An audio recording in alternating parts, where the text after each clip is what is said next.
11절 같이 읽으시겠습니다. 11절입니다. 시작. 이와 같이 너희도 너희 자신을 죄에 대하여는 죽은 자요 그리스도 예수 안에서 하나님께 대하여는 살아있는 자로 여길지어다. 아멘.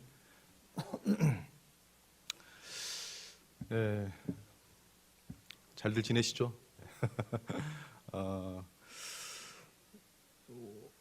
원래는 이 말씀을 준비하지 않았는데 어쨌든 좀 요즘에 이제 캠프장을 어떻게 이제 제가 이렇게 간식을 갖다 주러 저도 이제 매일매일 이렇게 어떻게 가게 되었는데 오후에 이제 간식을 이렇게 2시에 여기서 출발해서 간식 사가지고 출발해서 거기 도착하면 이제 뭐 한 2시 10분쯤 출발하면 한 3시 이제 거의 다 되면 그 간식 먹는 시간이 3시거든요.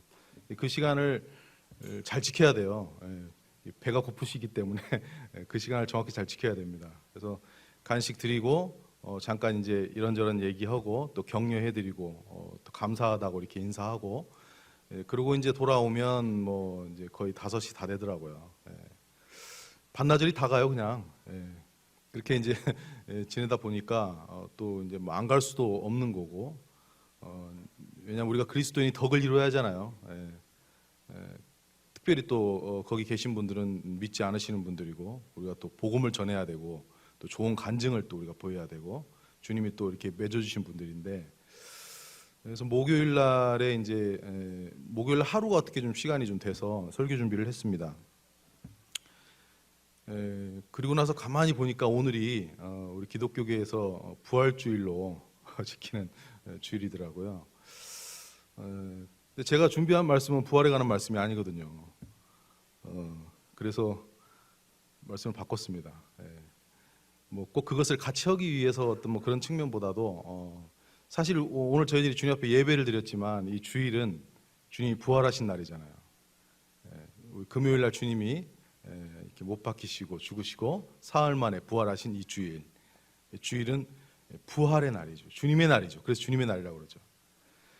그래서 그 로버트 체프만 저희 모임의 그 사랑의 사도라고 불렸던 로버트 체프만 우리 형제님은 주일날이 되면 그 토요일날 주일날이 예배를 드리기 위해서 토요일날 일찍 주무셨대요. 일찍 주무시고 주일날 아침에 눈을 뜨자마자 뭐라고 외쳤냐면 우리 주님이 부활하셨습니다. 우리 주님이 부활하셨습니다. 그렇게 외치면서 잠에서 깼다고 합니다. 뭐 우리 정확한 날은 우리가 알 수 없죠. 뭐 꼭 주일날이냐 뭐 그럴 수 있는데 우리 그리스도인에게 있어서 우리 주님의 부활은 곧 우리의 부활이죠. 우리가 무언데 우리 같은 죄인들을 위해서 주님이 십자가에서 그 모든 희생을 치러주시고 우리의 죄를 이렇게 대신 감당하시고 사해주시고 부활하신 우리 주님의 그 부활의 날, 이 주일날 저희들이 주님께 나와서 예배를 드린다는 거 이것이 얼마나 놀라운 일인지 우리가 진정 구원을 받았다면 이 주님의 날에 우리도 동일하게 그 로버트 체프만 형제님처럼 우리가 아침에 눈을 뜰 때 우리 주님이 부활하셨습니다. 그렇게 우리가 외치는 것이 마땅하고 또 그 부활하신 우리 주님께 예배를 드리고 싶어서 우리의 마음이 설레이고 가슴이 뛰어야 되는 것이 마땅할 것입니다. 참 우리가 이 주님께 예배를 드리는 이 시간이 얼마나 소중한지 다시금 생각해 보게 됩니다. 오늘 저는 이 말씀을 통해서 제가 개인적으로 굉장히 좋아하는 말씀인데 이 말씀을 통해서 이 부활의 능력, 이 부활의 능력에 대해서 같이 교제하기를 원합니다. 먼저 1절에 보게 되면 그런즉 우리가 무슨 말을 하리요 은혜를 더하게 하려고 죄가 하겠느냐. 세상에 있는 세상 사람들 아직 예수님 믿지 못하시는 분들이 조롱할 수 있습니다. 그리스도인에 대해서 조롱할 수 있습니다. 그러나 그리스도인은 하나님의 은혜를 받은 자입니다. 여기서 이제 말하는 은혜는 단순한 감동의 은혜만이 아니라 실제적인 은혜를 말하는 것입니다. 우리의 소속이 바뀐 것. 우리가 죄에 속해서 사망을 피할 수 없는 그런 존재였지만 우리는 더 이상 그 죄에 속하지 않은, 우리가 물론 지금도 죄를 짓고 있고 죄의 피해를 봅니다. 그러나 궁극적으로 볼 때 우리는 더 이상 죄의 지배를 받지 아니하고 하나님의 자녀의 신분을 가진 하나님의 나라에 속한 그런 은혜, 실제적인 거죠. 구원은 이론이 아니고 실제적인 겁니다. 그래서 내가 구원받은 이후에 내 삶이 변하지 않는다면 우리는 심각하게 내 자신에 대해서 자문해 봐야 됩니다. 구원은 능력입니다. 구원은 변화가 와야 됩니다. 구원은 실제적으로 단순히 죄를 용서받았습니다, 감사합니다, 거기서 끝나는 것이 아니라 성화가 반드시 따라와야 되죠. 그래서 이론적으로 사는 그리스도인들에게 지금 질문한 거예요. 그게 신앙입니까? 그게 복음입니까? 예수님이 죽으셨다면서요. 예수님이 부활하셨다면서요. 그렇게 해서 죄를 용서받으셨다면서요. 그 어마어마한 창조주의 죽음으로 구원을 받으셨다면서요.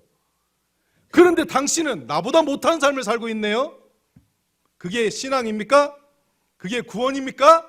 그게 복음입니까? 라고 도전하는, 비웃는 그 사람들 앞에서 사도 바울이 지금 1절에서 이렇게 말하고 있는 것입니다. 은혜가 무엇인지 아십니까? 십자가로 말미암은 그 은혜가 무엇인지 아십니까? 우리는 더 이상 당신들과 같이 죄에 거할 수 없는 존재가 되었습니다 라고 선포하면서 이 말씀을 시작하고 있습니다. 그러면서 2절에 보게 되면 그럴 수 없느니라, 그럴 수 없느니라, 단호하게 말하면서 죄에 대하여 죽은 우리가 어찌 그 가운데 더 살리요. 먼저 첫 번째로 우리는 복음에 대해서 분명한 뭐라고 표현해야죠? 복음을 우리는 정확하게 알 필요가 있습니다. 그것은 무엇이냐면 우리는 우리의 죄가 용서된 것에 대해서 관심을 가집니다. 그러나 성경이 말하고 있는 복음은 예수 그리스도와 내가 같이 죽은 것입니다. 그것은 무엇을 말하냐면 여기 보면 죄에 대하여 죽었다고 말하고 있습니다. 단순히 죄가 없어진 정도가 아니고 죄에 대해서 반응하고 죄를 지었던 그 근본적인 죄인, 그 죄를 누가 지었어요? 그걸 우리가 지었잖아요. 내가 지었잖아요. 그런데 그 죄인이 죽었다는 것입니다.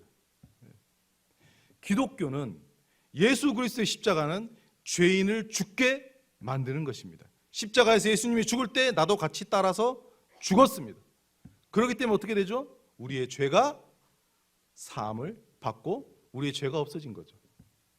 죄가 용서받아서 죄책감 정도가 해결된 것에 대해서 그것이 복음이라고 생각하는 정도의 그런 복음이 아니라, 그런 구원이 아니라 그 죄를 지었던 죄의 장본인데 내가 죽었으니까 나의 죄가 영원히 사함을 받은 거죠. 존재의 변화에 집중하셔야 됩니다. 죄가 없어진 것에 집중하는 것이 아니라 나의 존재가 지금 어떻게 되었냐는 것이죠. 그 진정한 회개는 죄를 용서받은 것에 대해서 돌이키는 정도의 회개가 아니고 그 죄를 지었던 장본인인 제가 예수 그리스도와 함께 십자가에서 죽고 이제는 내가 예수 그리스도와 함께 부활한 새로운 생명으로 살아가겠습니다라고 말하는 것이 진정한 돌이킴이요 진정한 회개라고 말할 수가 있죠. 그래서 우리는 저 같은 경우는 그래요. 저 같은 경우는 이제 장례식장에 가면 우리가 장례식장에 가면 마지막 인생의 마지막 종착역이잖아요. 그때 가면 참 진실이 거기서 드러납니다. 인생에 참된 것을 믿었고 참된 것을 추구했던 사람과 그렇지 못했던 사람들의 실제적인 그 결말이 장례식장에서 드러납니다. 그래서 저는 장례식장에서 하관 예배 때 주로 말씀을 많이 전했습니다. 언젠가는 한번 무덤에 이렇게 관을 이렇게 이제 넣게 될 때, 하관을 하게 될 때 그때 믿지 않는 가족들이 이렇게 둘러서 모여 있고 또 이제 뭐 이렇게 포크레인 기사분들도 이렇게 있고 그러는 데서 조롱하듯이 부모님 저승길 가는 길에 얼마라도 좀 돈을 들여라 이렇게 하면서 관에다 돈 넣으라고 그런 얘기도 오고 뭐 그런 푸념 섞인 어떤 그런 표현들을 하면서 뭐 그냥 그런 식으로 장례식을 보내더라고요. 그래서 그때 하나님 말씀을 전하면서 그렇게 말했습니다. 여러분들 지금 여기 있는 자녀분들 다 있으시죠? 예수님 안 믿으십니까? 지금 여기 무덤을 보십시오. 여기 있는 이 부친님은 하나님으로 말미암아 예수 그리스도로 말미암아 사망을 이기신 분이 되었습니다. 그는 모든 죄를 용서받고 이제 하나님 앞에 당당하게 들어갈 수 있는 그런 놀라운 은혜를 입었습니다. 여러분이 추구하고 있는 명예와 여러분이 추구하고 있는 물질과 여러분이 추구하고 있는 어떤 꿈과 세상의 그 어떤 것이라 할지라도 이 사망 앞에서 단 한순간이라도 평안할 수 있으며 소망을 가질 수 있는 것이 있습니까? 우리 주 예수 그리스도는 죄와 사망을 이기시고 부활하신 우리 주님이십니다. 우리는 할 수 없지만 그 주님으로 말미암아 우리는 영원한 영광에 그 주님의 나라에 들어갈 수 있는 놀라운 은혜를 입게 되었습니다. 그렇게 복음을 전했어요. 그때 그 중에 그 아들이 안 믿는데 우리 아버지 천국 간 거 맞는 것 같다고, 확실한 것 같다고 그렇게 얘기를 하더라고요. 사랑하는 형제자매님들, 세상에서 어떤 일이 있을 수 있습니다. 많은 어려움과 고난이 있을 수 있습니다. 그래야 우리가 주님으로 말미암아 사망을 이긴 자들이 되었습니다. 우리의 모든 죄를 용서받고 우리가 그 사망을 이길 수 있는 그런 사람들이 되었습니다. 무엇 때문에 우리가 흔들려야 됩니까? 우리가 무엇 때문에 괴로워해야 됩니까? 우리는 분명한 주님 앞에서의 믿음의 담대함을 가져야 될 것입니다. 아멘이십니까? 이 부활이 이 소리를 안 낼 수가 없어요. 이해해 주시기 바라고요. 두 번째를 생각해 보게 될 때 어떤 그런 죄를 우리가 다른 말로 표현하면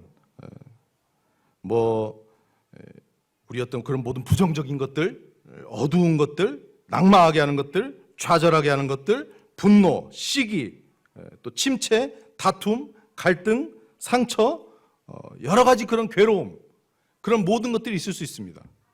그러나 감사하게도 그런 것들이 우리의 육체와 우리 환경에는 영향을 미칠 수 있을지 모르겠지만 우리의 영혼에게는, 우리의 그리스도의 하나님의 자녀된 신분에게는 조금도 영향을 미칠 수 없다는 사실에 대해서 우리는 알아야 됩니다. 저는 상처가 많은 사람입니다.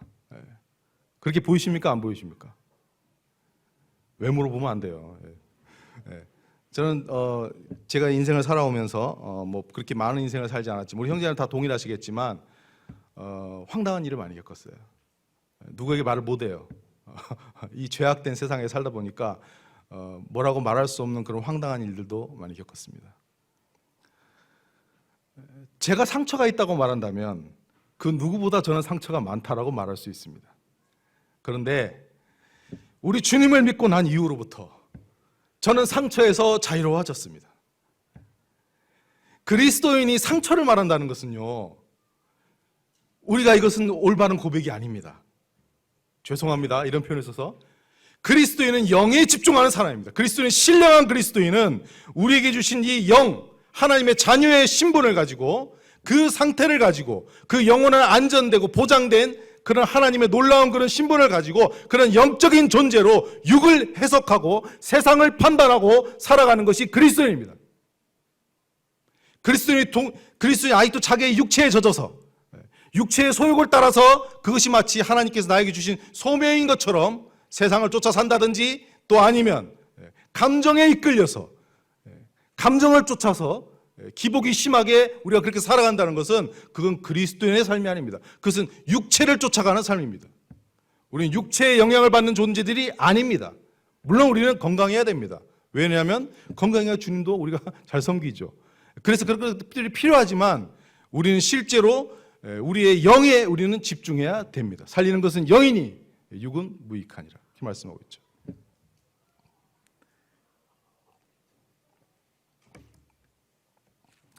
그래서 저는 주님을 만나고 그렇게 주님을 알고 난 이후로부터 저는 과거와 현재와 미래의 모든 상처에 대해서 자유로워졌습니다. 제가 구체적으로 좀 이따가 이제 예를 드리겠습니다. 미래에 있어서도 어떤 문제가 저희들에게 다가올 수 있겠지만 그런 것은 저희들의 영혼에 조금도 영향을 줄 수 없습니다. 만약에 하나님의 복음이 우리의 육체와 우리의 환경 정도에 연연하는 복음이라면, 거기에 제한받는 복음이라면 그것은 복음이 아닐 것입니다. 그렇기 때문에 우리가 우리의 매 삶 가운데서 힘들다, 죽겠다, 어렵다 이렇게 말하는 것입니다. 그러나 우리의 주님의 부활은 우리의 소속을 바꾸셨습니다. 우리의 영혼을 거듭나게 하셨습니다. 새로운 피조물이 되게 하셨습니다. 언젠가 한번 그 복음을 전하면 핍박이 오는 그런 나라에 어떤 여대생이 있었는데 그 여대생이 복음을 듣고 주님을 그 자리에서 믿고 구원을 받았습니다. 그러고 나니까 이 여대생이 주님의 복음을 너무나 전하고 싶었습니다. 그 나라에서 복음을 전하면 잡혀가요. 그런데 이 여학생이 주님 앞에 충만한 가운데에서 계속적으로 복음을 전했습니다. 그러다 결국은 이 여학생이 잡혔습니다. 3년이라는 시간을 감옥에 있었는데 이루 말할 수 없는 고문과 여자로서 감당할 수 없는 신체적 고통을 겪었습니다. 3년이 지나서 출소를 했는데 그 여학생에게 복음을 전했던 그 선교사님이 찾아가서 그 여학생 앞에서 무릎을 꿇고 빌었습니다. 용서를 빌었습니다. 죄송합니다.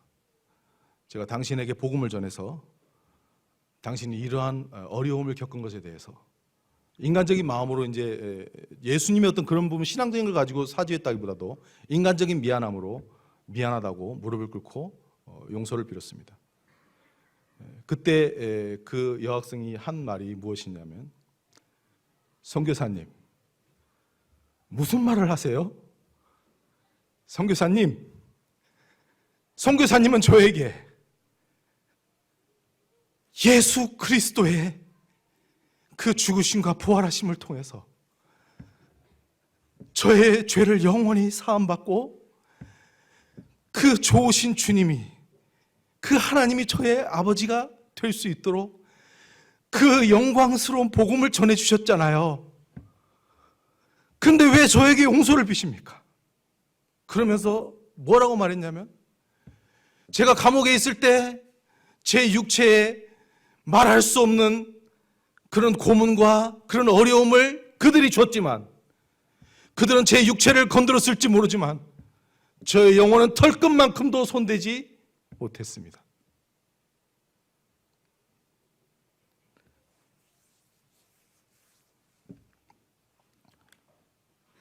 서문학교에 목회를 했던 사도 요한의 제자라고 알려졌던 폴리캅이라는 순교자가 있습니다. 그가 황제가 그에게 나를 주라고 시인하고 하나님을 부인해라. 그러니까 그때 당시에 주라고 말한다. 그래서 내가 하나님이라고 얘기를 하라는 거예요. 황제가 그렇게 이 폴리캅에게 얘기를 했습니다. 그리고 뭐라고 얘기를 했냐면, 너 이제 나이가 들었잖아. 그러니까 편하게 노를 맞아. 이제 지금까지 주님 잘 섬겼으면 됐지. 그렇게 이제 나이가 들어서까지 그렇게 하다가 너 비참하게 죽을래? 이제 부인해. 그리고 나를 이제 하나님이라고 해. 그렇게 요구했습니다. 근데 그때 폴리캅이 뭐라고 말했냐면, 86년 동안, 그때가 86세였던 것 같아요. 86년 동안 하나님은 단 한 번도 나를 부인하신 적이 없으셨는데 내가 어찌 주님을 부인한단 말입니까? 그리고 그 폴리캅을 죽이기 위해서 불을 붙이려고 하는 그 사람들 앞에서 폴리캅이 이렇게 말했습니다. 당신들은 1시간 동안 타다가 잠시 후면 꺼져버리는 불로 나를 위협하고 있지만 당신들은 죄인에 대한 하나님의 거룩한 심판과 영원히 불에 타는 못에 들어갈진대 그 불을 두려워하시오. 어서 불을 붙이시오. 그렇게 말했습니다. 그들을 걱정하고 그들을 촉구했습니다. 당신들이 붙이는 불은 나의 육체를 잠깐 동안 타게 할지 모르겠습니다. 그러나 나의 영혼은 조금도 건들 수가 없습니다. 그러나 당신들은 조금 후에 하나님이 당신들을 부르신다면 영원한 그 심판의 불에 들어가게 될 것입니다. 그 불을 두려워하십시오. 어서 불을 붙이십시오. 그리고 그가 그렇게 말했습니다. 하나님께서는 나를 이 상황 가운데 지켜주시길 거기 때문에 나를 굳이 묶지 마십시오. 안 묶고도 안 도망간다는 거예요. 하나님이 나를 지켜주시기 때문에 내가 요동하지 않으실 것입니다. 그렇게 말하고 그가 하나님께 하늘을 우러러 이렇게 기도했습니다. 전능하신 주 하나님이여, 저를 그리스도의 잔을 함께 마시고 수많은 주의 순교자들의 반열에 들어가게 해주셔서 성령의 능력으로 썩음을 입지 않고 영원한 생명의 부활을 기다리게 해주셨사오니 참으로 감사옵나이다. 영원토록 신실하신 주께서 오늘 저를 주님 앞에 향기로운 제물로 받아 주시옵소서. 이렇게 말하고 폴리캅은 순교를 했습니다. 세상의 그 어떤 것도 그리스도인의 삶에 대해서, 우리 주님의 부활을 믿는 그 삶을, 그 사람을 그 어떤 것도 건들 수 없다는 사실에 대해서 우리는 기억하게 됩니다. 미국의 스패포드라는 분이 있습니다. 오늘 이런 그 일화를 많이 들겠습니다. 말씀을 준비하는데 이런 분들이 생각이 났어요. 이 스패포드라는 분은 미국의 성공한 법률회사의 사장이었고, 특별히 이 무디, 복음을 전했던 그 무디의 절친한 친구였습니다. 그리고 그 무디 교회에 그는 회계 집사를 했었고 주일학교 교사였습니다. 정말로 신앙이 신실한 그리스도인이었어요. 그런데 그가 젊었을 때, 결혼 후에 젊었을 때 어떤 일이 있었냐면, 그의 첫째 아들이 급성 전염성 피부질환으로 그의 첫째 아들을 잃었습니다. 그 슬픔을 가누기에 채 얼마 시간이 되지도 않은 때에, 그가 43세가 되던 어느 날, 그가 운영했던 그의 공장이 기름으로 인해서 화재가 발생해서 그가 전 재산을 잃었습니다.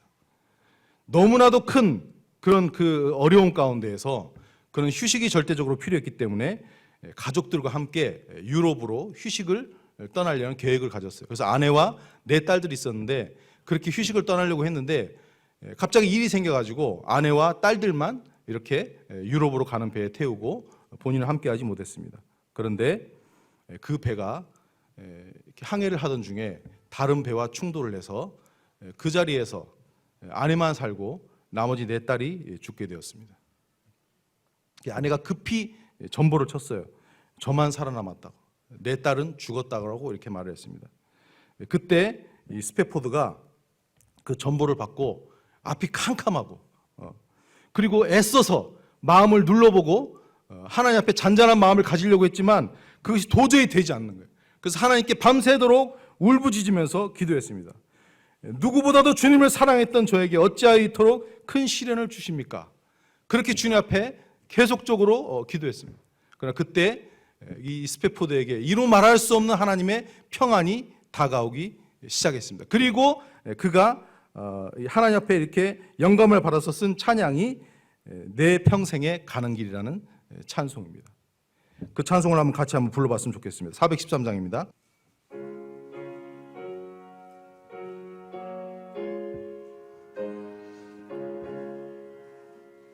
내 평생에 가는 길 순탄하여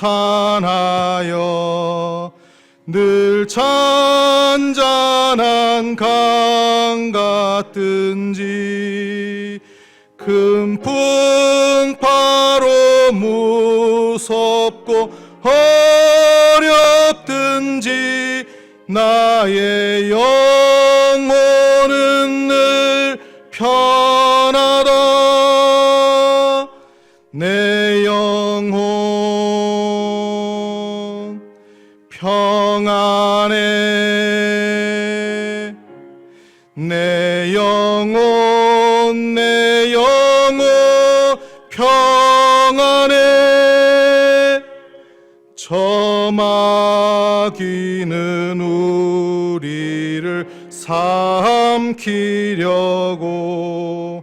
입 벌리고 달려와도 주 예수는 우리의 대장되니 끝내 싸워서 이기리라. 내 영혼 평안해. 내 영혼 평안해. 내 지은 죄 주홍빛 같더라도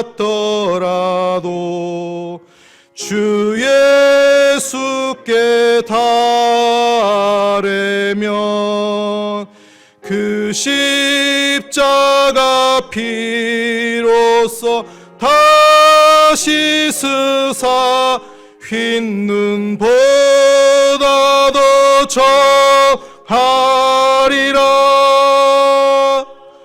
내 영혼 평안해. 내 영혼 평안해. 저 공중에 구름이 일어나며 큰 나팔이 울릴 때에 주 오셔서 세상을 심판해도 나의 영혼은 없으리. 내 영혼 평안해. 내 영혼 평안해. 이는 이 스페포드는 가족을 다 잃었습니다. 그리고 자신의 전 재산을 다 잃었습니다. 근데 그가 하나님 앞에 고백했던 이 찬양은 그 어떤 것들이 다 무너지고 없어진다 할지라도 내가 믿는 하나님은 나의 하나님이시고 부활하신 그 주님으로 말미암아 내 영혼은 어느 상황 가운데 어디에 있든지 간에 내 영혼은 평안하다라고 그는 찬양을 했습니다. 사랑하는 형제자매들, 우리가 어려움이 있을 수 있습니다. 신앙은 수동적인 것이 아닙니다. 신앙은 적극적인 것입니다. 하나님은 우리를 하나님의 자녀가 되는 권세를 주셨고 우리를 시험에서 이길 수 있도록 저 사단 마귀를 대적할 수 있도록 하나님은 우리에게 그런 권세를 주셨습니다. 우리는 끌려가고 나태하고 우리의 어떤 그런 육신에 이끌려가는 그런 수동적인 신앙을 가진 사람들이 아닙니다. 저희는 능동적이고 적극적인 신앙을 가져야 됩니다. 오늘 이 찬양을 불렀을 때 만약에 우리 형제 자매님들이 이런 상황 가운데 처해진다고 생각을 해보십시오. 가족을 다 잃었습니다. 근데 이게 어떻게 하면 무디가 사역을 했던 유럽에 같이 복음을 전하는데 도와주기 위해서 가려다 그런 거예요. 이쯤 되면은 신앙이 무너져야 되지 않습니까? 그런데 되려 이는 찬양을 했습니다. 이것이 기독교입니다. 이것이 부활하신 주님을 만난 사람의 고백입니다. 사망이나 높음이나 깊음이나 천사들이나 장래이나 미래나 현재이나 그 어떤 것이 있다 할지라도 우리 주 그리스도 예수의 하나님의 사랑에서 끊을 수가 없느니라. 이 세상에 별의별 일이 다 있고 그 무엇이 있다 할지라도 하나님이 우리에게 주신 그 신앙은, 우리에게 주신 그 은혜는, 우리에게 주신 그 가치는, 그 유업은 그 어떤 것보다도 크고 영원한 것임을 우리는 고백합니다. 아멘 한번 해보시죠. 네. 그래서 우리 형제자매는 지금 이 찬양을 부르고 이 고백을 우리가 하는 가운데에서 우리의 마음이 연약할 수 있습니다. 정말 그게 될까? 자신이 없는데 그럴 수 있습니다. 그럼 저는 그렇게 우리 형제자매들께 말씀드리고 싶습니다. 믿으십시오. 내가 믿음이 연약하면 선포하십시오. 우리는 하나님 앞에 선포할 수 있는 담대함을 가져야 됩니다. 하나님은 우리에게 그것을 주셨습니다. 마음을 강하게 하고 담대히 하라. 우리는 믿음을 선포하고 하나님의 선하심을 찬양하고 우리는 마귀를 대적해야 됩니다. 사랑으로 우리가 주님 앞에 사랑으로 구원받았다고 해서 인격적이어야 됩니다. 그럼 우리가 우리 인격을 잃으면 안 됩니다. 그러나 하나님은 능력의 하나님이십니다. 우리는 우리 자신에게 그렇게 말해야 합니다. 내 영혼아, 내가 어찌하여 낭망하며 어찌하여 내 속에서 불안하여 하는가라고 내 영혼을 꾸짖어야 됩니다. 그리고 뭐라고 말했냐면 이제 하나님의 얼굴을 바라라. 너는 그 얼굴의 도심을 인하여 네가 오히려 찬송할 것이다라고 그렇게 말할 것입니다. 오직 여호와를 앙망하는 자는 독수리가 날개치듯 새 힘을 얻을 것이고 피곤치 아니하고 곤비치 아니할 것이라고 하나님이 그렇게 말씀하고 있습니다. 자꾸 마음이 연약해지고 자꾸 어려울 때, 그런 영적 전쟁이 나에게 다가올 때 우리는 마귀를 대적하고 하나님의 선하심과 하나님의 신실하심과 하나님의 전능하심에 대해서 우리는 믿음으로 선포하고 그 약속을 의지하고 우리는 더욱더 하나님 앞에 간구하고 기도하고 매달려야 할 것입니다. 그리고 우리는 그 믿음을 가지고 연약한 나를 꾸짖고 하나님 앞에 더 적극적으로 나아갈 수 있도록 우리는 그렇게 찬양하고 기도하고 말씀을 보고 우리는 그렇게 나아가야 될 것입니다. 그것이 부활의 주님을 만난 사람들의 삶입니다. 주님이 부활하기 전에 제자들은 도망가고 자기의 목숨을 지키기에 급급했습니다. 그러나 그 제자들이 주님의 부활을 경험하고 나서 완전히 돌변했습니다. 왜 그러냐면 우리 주님이 죄와 사망을 이기셨다는 것을 그들은 확인했습니다. 세상에서 가장 무서운 게 뭐죠? 그게 죄와 사망입니다. 그 어떤 사람도 죄를 이길 수가 없고 그 어떤 사람도 사망을 이길 수가 없습니다. 다 끌려가요. 그런데 죄와 사망을 이기시고 부활하신 주님이 나의 주님이라는 사실을 그들은 확인했습니다. 그리고 그분이 예수 그리스도가 진정으로 하나님이시라는 사실을 그들은 알게 되었습니다. 모든 것이 분명해졌습니다.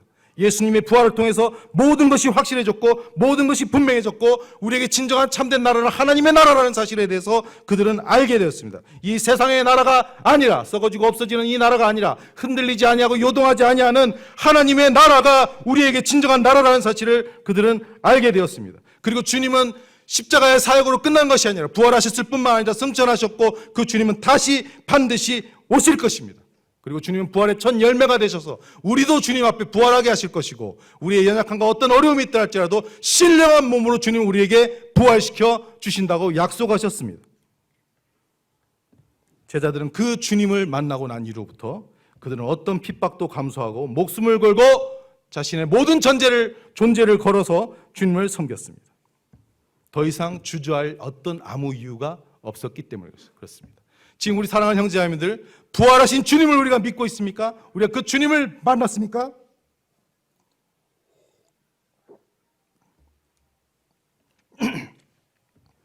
나의 정체성은 무엇입니까?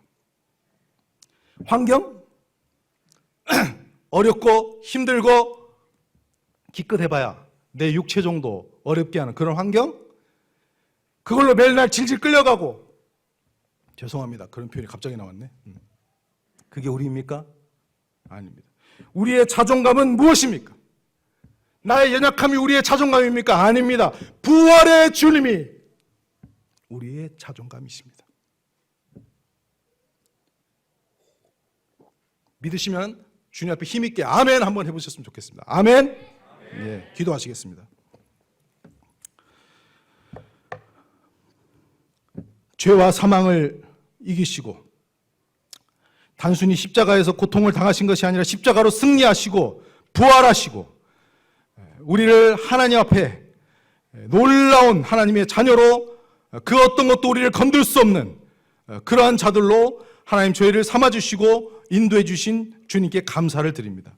그 어떤 것들에도 저희들이 영향받지 아니하고 믿음의 담대함을 가지고 부활하신 우리 주님을 쫓아서 주님을 힘있게 섬기고 육신에 이끌려가지 아니하고 성령으로 말미암아 우리 주님 앞에 나아가는 그러한 옹골 송촌교회 우리 모든 형제 자매님들이 될 수 있도록 하나님께서 역사해 주시고 저희를 붙들어 주시고 주님이 영광을 받아 주시기를 원합니다. 감사를 드리옵고 예수 그리스도 이름으로 기도드리옵나이다. 아멘.